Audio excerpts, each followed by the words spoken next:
Am I the asshole for not letting my best friend have her wedding on my property after being uninvited? One of my 29-year-old male best friend Carla, 31-year-old female, is getting married soon. It's only meant to be a small backyard type of wedding, but they've been planning it for a few months now, and originally it was supposed to be on my property. They wanted it because it's private, has lots of open space for the reception, a nice view, and the house could be used for them to get ready and stuff. Of course I said yes. She and her fiancé Rick were very happy. The thing is, Carla and I do have a history. We went out on and off in college but decided to stay friends. Then I met my wife, we got married, and Carla met Rick, and now here they are. Now my wife knows I went out with Carla back in college and she didn't care. Carla still went to our wedding and everything. I never knew if Rick was told or not. It's not my relationship, therefore not my business to say anything, so I never did. Rick found out recently and not in the best way. Not sure how, but from what I heard from friends is that one mutual friend told him, no idea why, we used to date. Not only that, but apparently Carla said a couple of years ago she was still in love with me when she was already dating Rick. I don't have actual confirmation if that's exactly what he was told. All Carla's told me is that Rick was told about our past and he's angry at her for never saying anything. It became quite the drama and I didn't hear from her over a month until now. She told me they're still going to couples counseling and that the wedding is still on, but Rick requested that I not attend. It sucks, but I totally get why he wouldn't be comfortable. Then I asked the obvious question, where are they going to hold the wedding then? To my surprise, she said they still want to have it at our place. Rick said so too, and in my mind I'm going, he doesn't want the guy who dated his fiancée years ago at the wedding, but still wants the wedding at his house. So my wife and I are expected to just not be at our house that weekend. I told Carla no, they're going to have to find someplace else since we're not going to simply leave our home to them for the weekend. Not only for safety reasons, but it just doesn't make sense. Rick doesn't want me around because he's not comfortable, but is comfortable enough to have their wedding at my house. They really want their wedding here though, and because of that, I've been bugged by not only her and Rick, but also some friends who think I'm being a petty asshole for not letting them have the wedding here anymore. Honestly, I don't think I am. It just doesn't make sense at all to have to leave our own place for a wedding we're no longer welcome to and leaving our home totally vulnerable. Still, I'm being accused of sabotaging their wedding, and Rick believes it's the least I can do after everything. So, am I the asshole? Story time about why I will never ever ride in an Uber ever again. So a little background information. I was 16 and in 11th grade. So my parents decided to go away for the weekend. They wanted to go and visit some family who lived like 2 hours away. So I decided that it was a good idea to invite my friends and my boyfriend and his friends over for a sleepover. And once we were all at my house, we realized that we were pretty bored, so we decided to go to the fair. So we decided to go to the fair around 9:15. But because we were all lazy AF, we decided to just get an Uber to the fair instead of driving. The Uber there was fine. We went, we had a super great time, and then it was time to go home. It said our Uber was going to come at 10:30, but instead it came at 10:45, which I didn't think was a big deal because Ubers are late sometimes. So we all got into the Uber, and mind you, my house was literally 15 minutes away. So I ended up taking a nap because I was really tired, and then I woke up, like for part 2. Part 2 about why I will never ever ride in an Uber ever again. So like I said, my house was only 15 minutes away, so since I was really tired from the fair, I decided to take a nap. Well, I woke up 20 minutes later and we were in the middle of nowhere. Like when I tell you, we were on a road that literally just kept on going. I asked my boyfriend where we were and he said that we had been on this road for a while. So at this point, we're all texting each other and all of our friends are saying, no, we're fine. This is the way. So then I look up my address on Google Maps and we are 45 minutes away from my house. So then I send it in the group chat and now everybody starts to freak out. Not to mention our Uber driver was on the phone the whole time, but he had his AirPods in and we couldn't understand anything that he was saying. So that's when my friend Sophie, she was in the front seat. She shoved the directions in his face and was like, I think you're going the wrong way. So then he busts a U-turn and he's yelling at this point on the phone. And an hour later, we make it back to my house. I have a feeling if it wasn't for my friend Sophie, we wouldn't have made it out of there. Am I the asshole for not letting a girl check my phone to make sure I wasn't taking pictures of her? I'm at the gym today and I'm walking towards an empty squat rack. Right in front of me is another girl doing squats. While walking up, I briefly noticed that her leggings are see-through and when she bends down in her squats, you can easily tell she's not wearing underwear. That's not my business, that's her choice, but it made me uncomfortable to take a rack that was kind of behind her. I had been waiting my entire gym session for one of these racks to open up and this was my last lift before leaving, so I went ahead and took it. I went through my workout as normal. After every set, I check my phone for 5 to 20 seconds. I track every single set for every single lift in a spreadsheet to note how much I lifted and for how many reps. Sometimes I need to remind myself what I did last week to make sure I'm progressing. Sometimes I'm checking the time or changing a song on Spotify.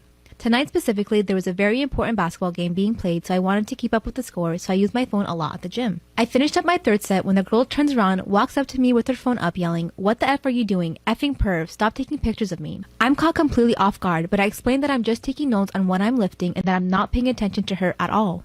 She's being extra loud so other people are looking at me, plus she's recording me, and she demands I go through my pics and videos to show her what I was recording and I delete the ones I took of her. I try to again explain I didn't record anything of her at all. She's yelling that if I have nothing to hide, I should have no problem showing her, so I insist on going to the gym management. Once at the front, we both explain our stories. The normal gym attendee asks me if I'm willing to show her, a neutral third party, my phone. She also says if I have nothing to hide, it's not a big deal and we can squash it right now. I refuse. I have my own uncensored pics in there plus those of my girlfriend. I'm not gonna let anyone force me to show them for some BS. I do show her my spreadsheet which shows it's been revised over 15 times in the past 50 minutes, so that proves what I was using my phone for. That was received well, but they still expected me to prove my innocence. I told them they needed to review the cameras. Apparently, only the manager has access to them, so I was told he'd call me before the end of the night. My girlfriend tells me I should have just let them go through my phone because she doesn't mind, and it would have cleared this all up. But I do mind. I get that someone wouldn't want someone taking pics of them, but violating my privacy to prove I wasn't taking pics of you crosses a line for me. Later that night, the manager called. He checked the footage. He couldn't see what was on my screen, but he said it looked like I had my phone pointed towards the ground right in front of me the whole time.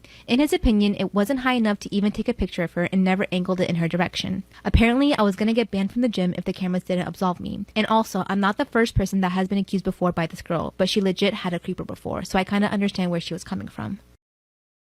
Girls, tell me about a time where your quick thinking probably saved your life. I'll go first. 2 years ago, I was walking my dog at the park and a man approached me and asked to take a picture of her. And I said yes, because why not? It's a picture of a dog. So he starts taking a picture of my dog, and then I realized that he was like holding up her collar, and then it hit me. My address is on that collar. He's not taking a picture of my dog. He's taking a picture of my address. So I told him that I actually didn't feel comfortable with him having a picture of my dog, and I asked him to delete it. So he deletes it and then like starts walking away really fast. And I was like, "Excuse me, sir. No, could you also go into your deleted album and delete it from there?" And he goes, "I don't have a deleted album." And I was like, "You have an iPhone. Everybody has a deleted album. Could you please delete the picture?" And he was like, "Sorry, I don't have a deleted album," and like keeps walking away. And keep in mind, this is like 2 PM in a park. Like there's other people around. So now I'm like chasing after him and I'm telling him, "Sir, I know you have the album. I will show you where the album is. Can you please go onto your phone so that we can delete the picture?" Oh, part two. I'm sorry for the delay. So I'm still chasing after him, and people at the park are like starting to look at us now because I'm chasing after him and I'm telling him to stop walking. And so he stops, and I tell him again to delete the photo from the deleted album, and he goes, "I don't have a deleted album." And I was like, "Yes, you do. Everybody does. It'll take 10 seconds. And he goes, "Fine." And he like goes on his phone, does something for a second. He goes, "There, it's gone." And I was like, "Could I see the deleted album just to make sure it's gone?" And he goes, "No, you can't look at my phone." And I was like, "I don't want to look at your phone. I just want to see the album just to make sure the picture is gone. That's it." And he goes, "No, you're not going to look at my phone." And I was like, "Sir, I'm not going to stop and I'm not going to leave until you show me the album. So please just show me the album so we can be done with this." So he shows me the album. The picture was still there. So I made him delete it in front of my eyes. What if I hadn't noticed that he took a picture of my address? And what if I went home that day and, you know, that night when I took my dog out to pee, he was outside waiting for me? I mean... I'm 30 and married to my husband who's the same age as me. We have a 2-year-old daughter and now we're expecting our second child. My brother, 26, is married to my sister-in-law, 25. My sister-in-law is infertile and it's nearly impossible for her to have kids. At first, she was devastated, but now she's come to terms with it and doesn't care anymore. My sister-in-law has a dog that she's had since high school. The dog is 9 years old, and they have a second dog they adopted with my brother, which is 4 years old. I respect their decisions, but I don't really like dogs, and I hate when people do more for their dogs than they do for their siblings, nephews, or nieces. These dogs are getting more spoiled by my brother than his own niece, my daughter. I've expressed my views on it, but everyone tells me to mind my own business. So last week, my sister-in-law's senior dog got hit by a car, and the dog now needs surgery and therapies, which are a bit pricey. My brother and sister-in-law were very quick to open their pockets and pay for every single expense of the dog's surgery and therapies. When I found out, I complained to them that I wish they had the same energy for their niece like they do with their animals. My brother said that my daughter has never been in an emergency where she could need all that money, and that if she had an emergency, they would help. I said it's unreasonable to care more about dogs when my kid is right here and I'm expecting another one soon who barely gets the same love. That's when my sister-in-law said, "With all due respect, I understand you adore your kid and you'll love your second one too, and I will love your kids too, but my dogs are family and I do anything to provide a good life for them." I told my sister-in-law that it's a good thing that she's infertile because she'd be a terrible mother since she prioritized her fur babies over actual human children. My brother and sister-in-law got very offended and don't speak to me now. My husband said that while I was right, I shouldn't straight up tell him that. My parents claim that I'm an asshole for saying this, but they agree to some extent, but not totally. Am I the asshole for telling my sister-in-law I'm glad she's infertile because she'd be a terrible mother? Am I the asshole for taking away my daughter's Thanksgiving present because she refused to eat what my wife cooked? I'm 40, a father of 2 kids, son 14 and daughter 16. I recently got married to my wife Molly, who is a great cook and has been cooking for me and the kids in the past few months. However, my daughter doesn't like all the meals Molly cooks and sometimes cooks her own dinners. Molly, as a result, would get hurt thinking her food isn't good enough. She confided in me about how much it bothers her to see my daughter decline her food and cook by herself. I've talked to my daughter to address the issue, and she says she appreciates Molly's cooking, but naturally cannot be expected to eat everything she cooks.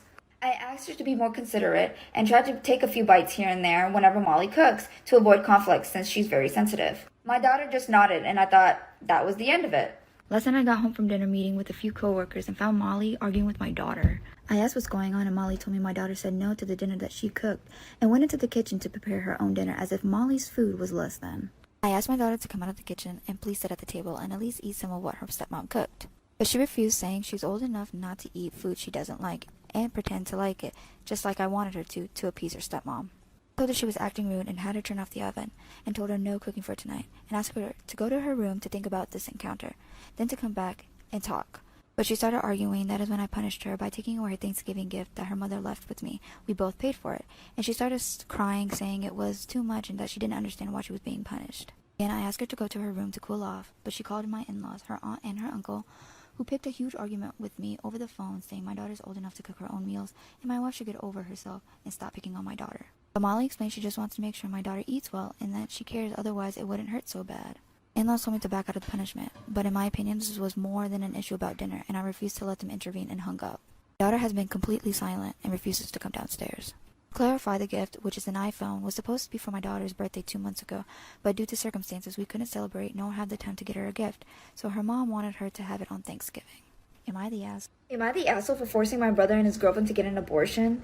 So I'm a 24-year-old who moved out of their parents' place a couple of years ago. My parents are terrible people and were cruel to me and my brother growing up. I very much enjoyed the space to myself, and it's been the only time in my life where I felt truly safe. My twin brother Zai didn't move out and was also pretty miserable living with my parents.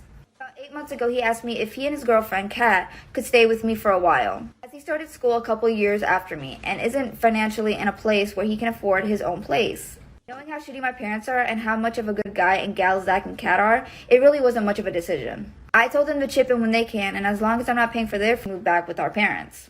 The thing is, though, about a week back, they revealed to me that they were pregnant. While I think it's awesome and I'm excited for them, this severely throws a wrench into our living arrangement. I really can't deal with the baby living with us for the extended future. I'm someone who's very sensitive to noises and suffers insomnia. So a baby crying would literally make my life hell on earth. When I asked them what they were planning on doing, they said that they were going to keep the baby as Kat does not believe in abortion and they feel like they would be good parents. They definitely would be. They're great people. I said, oh, well, congratulations then. We ended the conversation there for that night. The next day I asked them what their plans were for the housing in the near future, as they know about my sleeping condition and how I feel about a toddler/baby in the house. They said that they would have to stay here as they didn't really have anywhere else to go. I told them that won't be happening for the reasons I stated earlier. They both got very upset with me and accused me of forcing them to abort their baby. But am I the asshole? Story time about how another woman helps me call off my wedding. So one time I had a client come to do a frontal installation. And about 30 minutes into her appointment, she says she knows me from somewhere, but she can't put her finger on where she knows me from. Now, I know I've never seen this lady anywhere. She's literally a new client. But to be fair, people have told me that I have a familiar face, so I said it must be that. She lets it go and we start carrying on with our small talk. Later on, I asked her what she did over the weekend and she said not much. Took her son to his grandmother's and had some time to herself as her husband was on a business trip. She asked me what I did over the weekend. I told her about the lovely day I went on with my fiancé that was ruined because they nearly killed him with a piece of shrimp. I was very allergic to it and has terrible reactions. She asked me where I met him, what his name is and all sorts, and I was thinking, why is this baby being so inner? But she starts getting all worked up. So I was thinking, what is her problem? She pulls up a picture of him and asks, is this your fiancé? And I'm like, how the hell does this babe know who my man is? I asked her and she said, because he's my husband. Follow me for part 2. So as you can imagine, I was confused, angry, upset, everything. First of all, a whole son I had no idea about, let alone a wife. Anyway, she pulls up all the receipts. We're talking family pictures, holidays, you name it, even a picture of their wedding day. It was to the point where I had to say, you know what, men can kill. They had been married for 8 years. She told me everything, even how he stepped out on her before in their marriage and she took him back. She was in tears, I was in shock, and the whole time I was thinking, I actually have to finish her hair. She paid for it. How can one manage to have a whole family and still have time to not only step out of their marriage, but to even kneel down and ask another woman to marry him? Anyway, it all made sense. He was constantly pushing the wedding back, giving me silly excuses, not knowing he was trying to find a way to divorce his wife. Since he thought he could get away with it, I wanted to make sure he knew who he was playing with. We had our rehearsal dinner coming up and I thought it would be the perfect time to call off the wedding. I asked her to help me and she was more than up for it. So I got to the rehearsal dinner and all our loved ones were there, the whole bridal party and very close friends and family. She was outside waiting the whole time. We enjoyed our food, we laughed, danced, and the whole time I was just itching for the right time to call this sham of a relationship off. He decides to make a speech at the end of the wedding, thanking everyone for helping us on this journey, and I said I also wanted to have a few words to say. So I thanked everyone for being here, and I told him I had a special surprise for him. I told him that he made me feel like the luckiest girl in the world and had given me so many moments in our relationship that I would never forget, so I wanted to make sure I returned the favour. So I went outside, grabbed her and walked in with her and their son. I kid you not, he looked like he was about to faint. I asked him to introduce his guest to everyone and he couldn't, so I did it for him. I told him everything she told me and I told him to never speak to me again.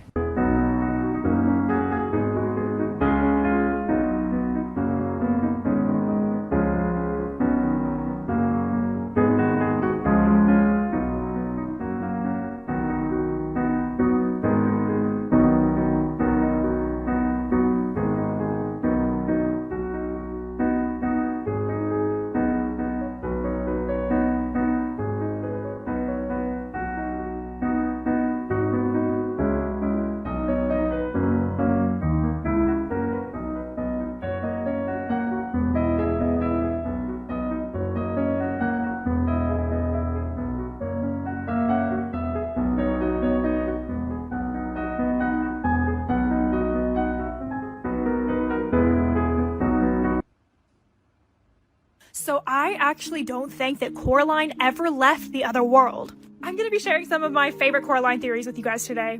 So the reason that I think she never went back to the other world is because she can't be seen going back through the tunnel to the real world whenever she first went there. She is only seen going to bed as it fades away and turns back into the real world. And whenever Coraline finally returns to the real world, she sees her parents trapped in a snow globe. How could this magic have even happened in the real world if it's only there in the other mother's world? After this, the real world seasons seem to change very rapidly, and her neighbors, Miss Spink and Miss Forcible, just happen to have everything that's useful for her in this world. When in the beginning of the movie, she doesn't even interact with them at all. It also is so suspicious to me that the neighbors don't think to call the police whenever her parents are missing, unless they were being controlled by the other mother. The cat also appears to be really doubtful too, like he knows that she's not actually back. And at the very end of the movie, the cat actually disappears behind the pink palace sign, showing they're still there. Whenever Coraline meets Wybie for the first time, he tells her that if she falls to the bottom of the well, she can look up and see a sky full of stars even in the daytime. Something very representative of the other world is that it is night all the time. And whenever Coraline first sees this well, it has a ring of mushrooms around it, which is obviously representative of a fairy ring, which is definitely not a good thing if you stand in the middle of it. You're supposed to do certain rituals if you do accidentally stand in the middle of a fairy ring, because fairy rings are very representative of curses and can lead to a negative outcome. And if this theory is true, that means that at the very end of the movie, whenever Coraline drops the key back down the well, the key would have ended up back with the other mother. Which I also feel like this helps the theory that she never left either, because the other mother is giving her a false sense of succeeding, when in reality, Coraline just trapped herself, which is why the ending just seems way too good to be true. So the entire theme of Coraline has to do with power dynamics, and this power relation between bugs and humans and nature. Of course, as we know, spoiler alert, the other mother is a spider. In European folklore, spiders represent fear, and Freud actually believed that this represented mothers who wanted to devour their children out of possessiveness or guilt. Does this sound familiar at all?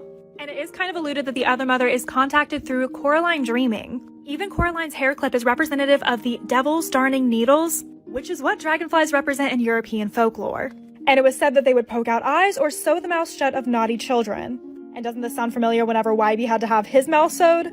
Whenever he was disobeying the other mother? And poking eyes just like the button eyes.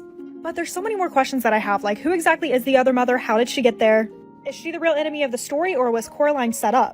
I made a whole YouTube video talking way more in depth on Coraline conspiracies. Am I the asshole for opting out of the family Thanksgiving dinner? My husband Chris and I both come from extremely religious backgrounds. When we announced our relationship as being an openly gay couple, Chris's family completely cut him off. My family was not supportive whatsoever, but didn't cut me off and tried to just keep as minimal contact as possible.